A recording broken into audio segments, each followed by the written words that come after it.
Good morning friends. स्वागत है आपका हमारे यूट्यूब चैनल जीएस कैप्सूल में। आई होप आप सभी लोग अच्छे होंगे और आपकी तैयारी अच्छी चल रही होगी। फ्रेंड्स, आप सभी को पता है हम अपने इस चैनल के माध्यम से डेली वन लाइनर्स की फॉर्म में करंट अफेयर्स आपको प्रोवाइड कराते हैं और वीकेंड पर मैं पूरे हफ्ते का फ्री पीडीएफ आपको अपने टेलीग्राम ग्रुप में दे देता हूं। तो 13 तारीख से 19 तारीख तक का पूरा पीडीएफ मैंने अपने टेलीग्राम ग्रुप में अपलोड कर दिया है वीकली, जिसमें मैंने क्वेश्चन आंसर भी उसी में कंपाइल कर दिए हैं। ऑल इंडिया रेडियो के जो मैं फोटोज डालता हूँ कम्युनिटी में, वो भी मैंने उसमें कंपाइल कर दिए हैं और वन लाइनर आपको उसमें मिल जाएंगे, तो आप जाकर वो डाउनलोड कर सकते हैं। ठीक है, तो आज देखते हैं कौन कौन से करंट अफेयर्स चर्चा में है। अगर आप हमारे चैनल पर नए हैं तो प्लीज इसे सब्सक्राइब कर लीजिए। इंटरनेशनल बास्केटबॉल फेडरेशन का बास्केटबॉल विश्व कप, जो कि FIBA बास्केटबॉल विश्व कप का कौन सा संस्करण है? 19वां संस्करण है। पहले हमें यही याद रखना है कि बास्केटबॉल विश्व कप का कौन सा संस्करण आयोजित किया जा रहा है। अभी 19वां संस्करण आयोजित किया जा रहा है और कहां पर आयोजित किया जा रहा है? इस टूर्नामेंट की संयुक्त मेजबानी इस बार फिलीपींस, जापान और इंडोनेशिया के द्वारा की जाएगी। तो तीनों कंट्री आप याद रखिएगा। हो सकता है आपसे पूछ ले कि इस बार जो बास्केटबॉल विश्व कप है उसका आयोजन कहां पर किया जा रहा है? फिलीपींस, जापान और इंडोनेशिया में। कौन सा संस्करण है? 19वां संस्करण है। और अगर बात करें जो फीफा का वुमेन्स का वर्ल्ड कप चल रहा है वो अभी कहां पर चल रहा है? उसकी मेजबानी ऑस्ट्रेलिया और न्यूजीलैंड के द्वारा संयुक्त रूप से की जा रही है। वो भी बहुत इंपॉर्टेंट न्यूज है, हो सकता है आपसे पूछ ले। ठीक है, तो याद रखिएगा फीफा का वुमेन्स वर्ल्ड कप ऑस्ट्रेलिया और न्यूजीलैंड द्वारा इस बार आयोजित किया जा रहा है।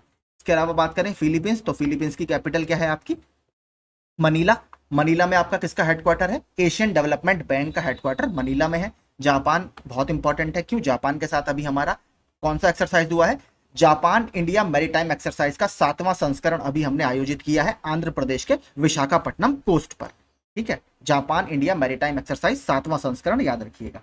इंडोनेशिया, इंडोनेशिया में आपका कैपिटल क्या है? इंडोनेशिया की कैपिटल वैसे जकार्ता है, लेकिन इसका नाम बदलकर अब क्या कर दिया गया है? अब नई कैपिटल क्या बनाई गई है? नूसनतारा। ठीक है, नूसनतारा नई कैपिटल बनाई गई है, लेकिन जकार्ता इंपॉर्टेंट है। क्यों? जकार्ता में किसका हेडक्वार्टर है? जकार्ता में हेडक्वार्टर है आपका आसियान का। ठीक है, आसियान बहुत इंपॉर्टेंट बॉडी है, association of south east Asian Nations. 10 इसमें मेंबर हैं, 6 इसके ट्रेडिंग पार्टनर्स हैं, जिसमें इंडिया भी शामिल है। हर साल 20 अगस्त को विश्व मच्छर दिवस यानी वर्ल्ड मॉस्किटो डे मनाया जाता है। तो आज आपका वर्ल्ड मॉस्किटो डे है। क्यों? यह British doctor sir Ronald Ross के योगदान को याद करने के लिए किया जाता है। तो देखिए इन्होंने क्या कहा था या इन्होंने क्या किया था। जो मलेरिया होता है, मलेरिया आपका कौन से मच्छर के काटने से होता है?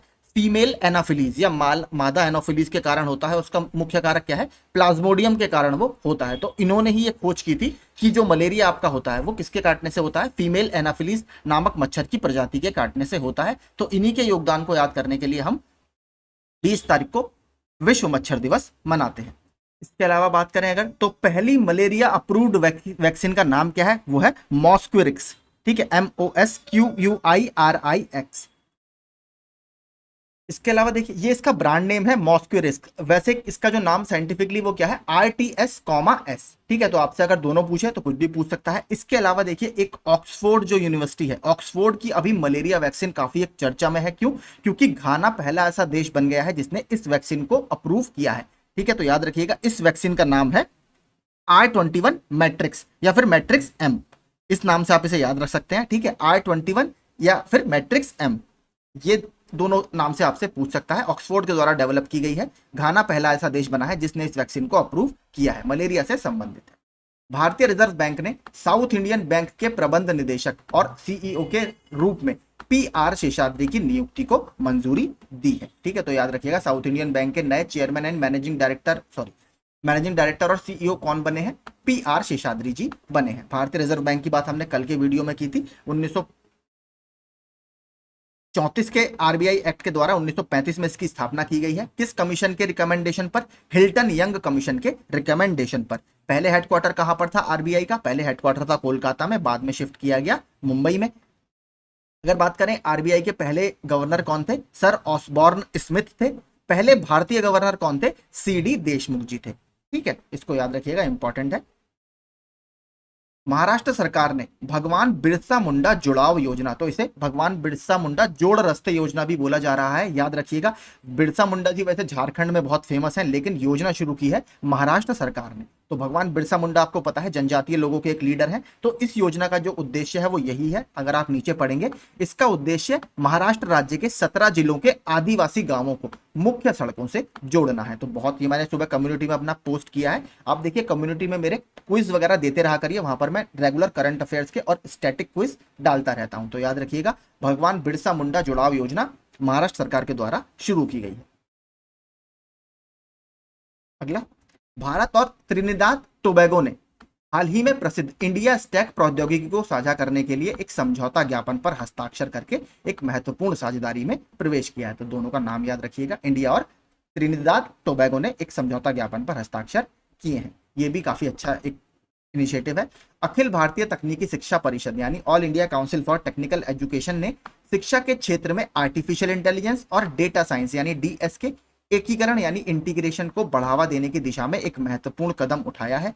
इन्होंने प्रसिद्ध जियो इंस्टीट्यूट के साथ साझेदारी करते हुए एआईसीटीई ने एक व्यापक संकाय विकास कार्यक्रम का अनावरण किया है, जिसका अकादमिक नेताओं और वरिष्ठ संकायों सदस्यों को एआई और डीएस की गहन समझ से लैस करना है। तो इसका उद्देश्य ये रहेगा आपका, तो याद रखिए, यही आपसे पूछेगा कि किन दो संस्थाओं ने साझेदारी की है, एआईसीटीई ने और जियो इंस्टीट्यूट ने आर्टिफिशियल इंटेलिजेंस और डेटा साइंस में डेवलपमेंट के लिए साझेदारी की है। यह भी कल काफी चर्चा में था।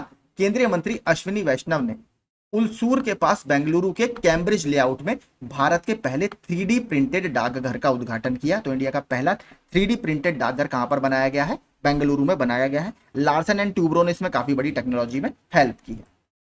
कैबिनेट की नियुक्ति समिति यानी ACC appointment committee of cabinet ने सेबी के यानी securities and exchange board of India के, जो शेयर मार्केट वगैरह कंट्रोल करती है इंडिया में, पूर्णकालिक सदस्य के रूप में यानी फुल टाइम मेंबर्स के रूप में कमलेश वार्ष्णेय और अमरजीत सिंह की नियुक्ति को मंजूरी दे दी है। तो एक नियुक्ति भी चर्चा में रही।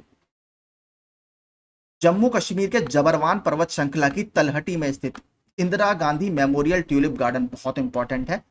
इसने होगा ये world book of records London में प्रतिष्ठित स्थान अर्जित किया है। इस गार्डन को एशिया के सबसे बड़े ट्यूलिप गार्डन के रूप में मान्यता है। इसमें लगभग 68 अलग अलग ट्यूलिप की किस्में पाई जाती हैं। लगभग 1.5 लाख फूल आपको यहाँ देखने के लिए मिलेंगे। तो बहुत बड़ा गार्डन है और देखने में बहुत शानदार लगता है। तो पूरा नाम है इसका Indira Gandhi memorial tulip garden, और ये कहां पर आपको मिलेगा? श्रीनगर में, और इसको लंदन बुक ऑफ रिकॉर्ड्स में स्थान अभी दिया गया है। ये देखिए, कल सरकार ने अभी ग्रीन हाइड्रोजन की जो परिभाषा है वो आपकी क्लियर नहीं थी। सरकार ने अब ग्रीन हाइड्रोजन की परिभाषा को डिफाइन कर दिया है।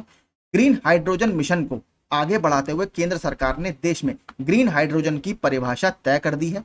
इसके अनुसार अगर 1 किलो हाइड्रोजन के निर्माण की पूरी प्रक्रिया में 2 किलोग्राम के बराबर या इससे कम कार्बन उत्सर्जन होता है तो उसे ग्रीन हाइड्रोजन माना जाएगा। यानी अगर आप हाइड्रोजन की प्रोसेस यानी हाइड्रोजन को मैन्युफैक्चर कर रहे हैं, अगर उस पूरी प्रोसेस के दौरान मात्र 2 किलो या उससे कम कार्बन डाइऑक्साइड का उत्सर्जन होगा सारी प्रोसेस को मिलाकर, तो बोला जाएगा कि ये जो हाइड्रोजन बनी है इस प्रक्रिया के द्वारा ये ग्रीन हाइड्रोजन है। तो ये आपसे देखिए बहुत इंपॉर्टेंट है, सीधे ऑप्शन में देकर पूछ सकता है।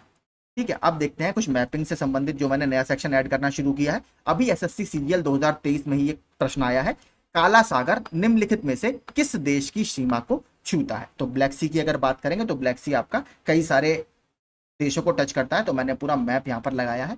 अगर शुरू करें हम सबसे पहले यूक्रेन से, ठीक है, सबसे पहले यूक्रेन को टच करता है, इधर रशिया को टच करता है, फिर जॉर्जिया को टच करता है, नीचे साउथ में टर्की को टच करता है, ठीक है, फिर बुल्गारिया को टच करता है, इधर रोमानिया को ये टच करता है। मोल्दोवा को टच नहीं करता। Romania, Bulgaria, Turkey, Georgia, Russia और यूक्रेन को ब्लैक सी आपका टच करता है। देखिए इसके एक तरफ बहुत इंपॉर्टेंट है, एक तो सी ऑफ अजोव है, और ये हमने उस दिन डिस्कस किया था। सी ऑफ अजोव और ब्लैक सी के बीच में कौन सी स्ट्रेट है, कौन सा जल डमरू मध्य है? कैर्च स्ट्रेट इन दोनों के बीच में है। इसके अलावा इसके अगर आप साउथ में देखेंगे तो साउथ में किससे जुड़ा हुआ है? बहुत पतला सा आपका सी ऑफ मरमरा, ठीक है, इसके साउथ में सी ऑफ मरमरा स्थित है। तो देखिए इन दोनों के बीच में यहां पर भी एक बहुत इंपॉर्टेंट जल डमरू मध्य स्थित है, उसे बोला जाता है बोस्पोरस स्ट्रेट। तो सी ऑफ मरमरा को ब्लैक सी से कौन जोड़ता है? Bosporus straight. और सी ऑफ एजोव को ब्लैक सी से कौन जोड़ता है? कर्च स्ट्रेट। दोनों याद रखिएगा। बोस्पोरस स्ट्रेट तो बहुत ज्यादा पूछी जाती है।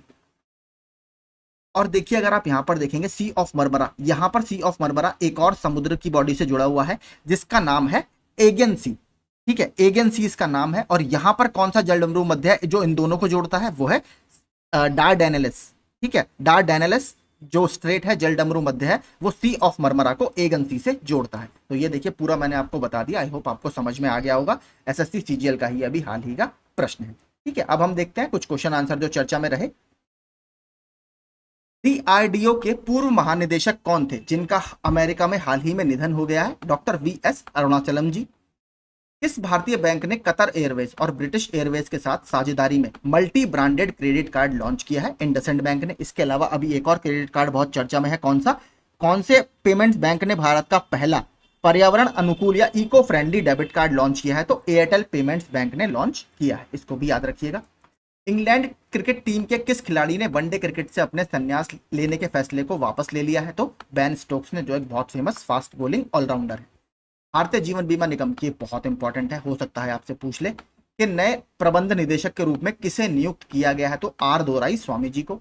भारत की G20 प्रेसिडेंसी के तहत युवा 20 शिखर सम्मेलन का आयोजन कहां पर किया जा रहा है? तो उत्तर प्रदेश के वाराणसी में। भारत ने इंडिया स्टैक साझा करने के लिए किस देश के साथ समझौता ज्ञापन पर हस्ताक्षर किए हैं? तो किस पर? त्रिनिदाद और टोबैगो। राष्ट्रपति द्रौपदी मुर्मू ने किस शहर में युद्धपोत आईएनएस विंध्यागिरी का उद्घाटन किया है? तो ये कोलकाता में इन्होंने इसका उद्घाटन किया है। Garden reach ship builders and engineers ने ये बनाया है और काफी इंपॉर्टेंट हमारा ये है। इसमें कई सारी जो फीचर्स हैं उसको जोड़ा गया है। इसका जो नाम रखा गया है वो कर्नाटक की एक पहाड़ी के नाम पर रखा गया है। ठीक है, तो यही देखिए हमारे सारे करंट अफेयर्स चर्चा में थे। मैंने मैप भी आपको ब्लैक सी का आज दिखाया। हो सकता है कल मैं आपको कैस्पियन सागर का मैप दिखाऊंगा, उससे भी लगातार प्रश्न आपके बनते रहते हैं कि वो किससे बॉर्डर करता है। तो आई होप आपको सेशन अच्छा लगा होगा। पसंद आया तो प्लीज आप हमसे जुड़ सकते हैं और अपनी तैयारी को अच्छा कर सकते हैं। ठीक है, तो मेरी तरफ से आप सभी को ऑल द बेस्ट, अपनी तैयारी करते रहिए। Thank you so much.